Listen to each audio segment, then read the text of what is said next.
আচ্ছা, এমন যদি হতো একদিন রান্না করে 7 দিন খাও, ডেলি ডেলি কি আর রান্না করতে ভাল লাগে? আজ আর ননভেজ খেতে ইচ্ছা করছিল না। ফ্রিজ খুলে দেখলাম একটা বেগুন এরকম শুকিয়ে পড়ে আছে। কি করা যায়? দেখি চলো। একটু ভালো করে ধুয়ে এরকম স্লাইস মতো কেটে নিয়ে যা করি, নুন লঙ্কা আর হলুদ মিশিয়ে রেখে দাও। সব কিছুতেই একই জিনিস, marinate with salt, turmeric and red chilli powder, তাই না?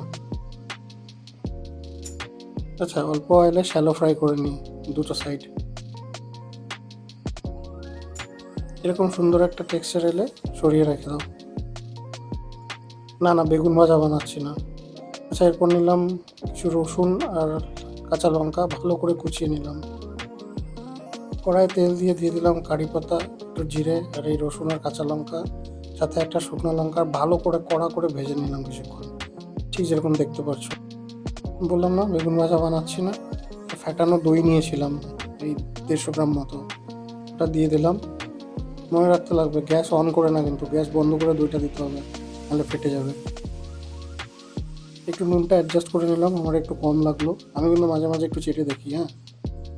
তোমরা কমেন্টে বলো তোমরা নুন কী করে টেস্ট করো। কী বানালাম বলো তো? দই বেগুন। একটু স্টাইল না মারলে হয়? ওপর থেকে গার্নিশের জন্য একটু শুকনো বুন্দিয়া ছড়িয়ে দাও। বাঙাল তো, তাই বুন্দিয়াই বলি, তোমরা হয়তো বোঁদে বলো।